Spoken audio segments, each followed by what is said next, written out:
Hello नमस्कार, स्वागत छ यहाँलाई। नमस्कार, धन्यवाद। तपाईँको नाम? म यज्ञराज जोशी।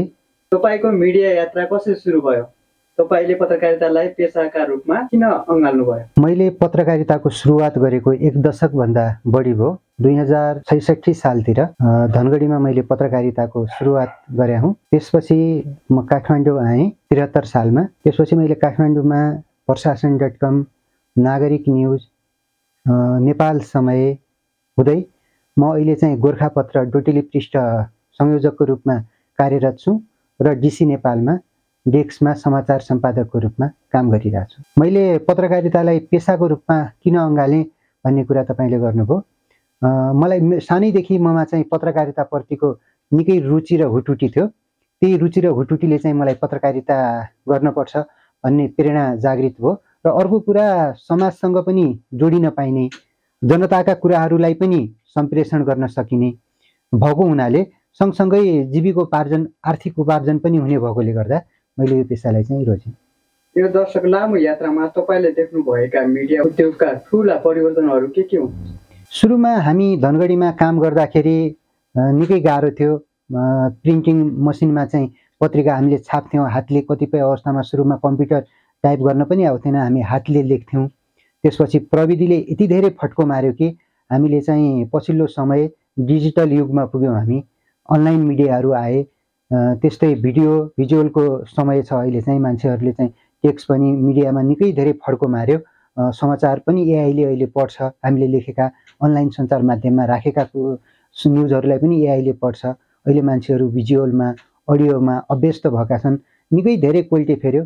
सम्पादकको हैसियतमा सबैभन्दा कठिन निर्णय कुन अवस्थामा लिनु पर्यो? अहिले भन्दा पनि मैले चाहिँ न्युज रिपोर्टिङ गर्दा मेरो गाउँमा एउटा ठुलो चोरी भएको थियो। त्यो चोरीमा संलग्न एकजना व्यक्ति मेरै छिमेक, मेरै टोलको पर्नुभएको रहेछ। मैले न्युज लेखेँ। त्यसपछि उहाँलाई त्यो न्युज लेखिसकेपछि प्रहरीले पक्राउ गर्यो। पक्राउ गरेपछि त्यो मुद्दा, त्यो केस चाहिँ लामो समयसम्म चल्यो। त्यो एउटा घटना मलाई स्मरण छ। अर्को घटना, अहिले पनि मैले एउटा मुद्दा खेपिरहेको छु।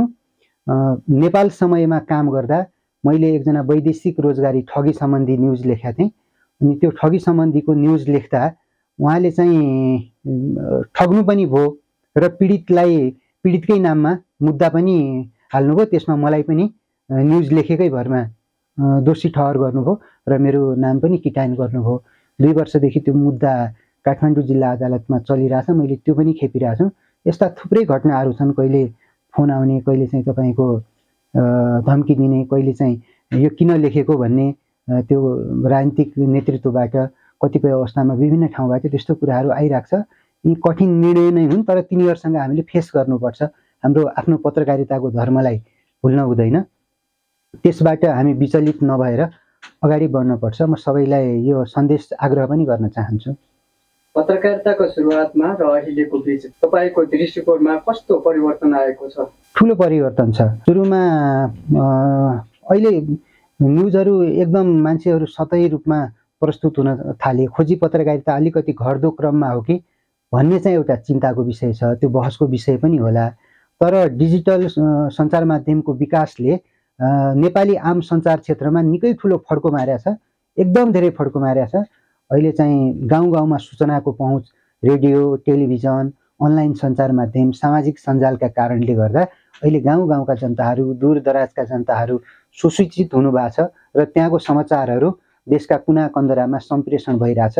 यो चाहिँ राम्रो पक्ष हो। नयाँ पुस्ताका पत्रकारहरूका लागि तपाईँको सन्देश के छ? म नयाँ पुस्ताका पत्रकार साथीहरूलाई नेपाली सञ्चार जगतलाई माथि उठाउन क्रियाशील भएर काम गर्नुहोस् भन्न चाहन्छु। हामी सबै आफ्नो धर्ममा कटिबद्ध र प्रतिबद्ध हुनुपर्छ। हामी सबैले इमान्दारितापूर्वक पत्रकारितालाई अगाडि बढायौँ।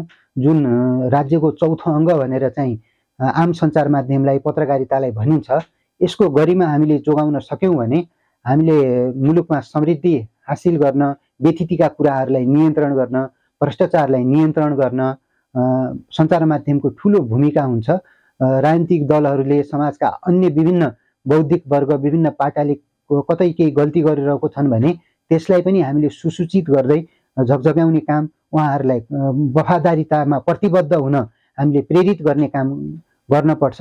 नयाँ पुस्तालाई पनि म आम सञ्चार पत्रकारितामा आउनमा आग्रह गर्दछु र उहाँहरूलाई चाहिँ आफ्नो वफादारीता, धर्म, निष्ठाका साथ काम गर्न म आग्रह गर्दछु।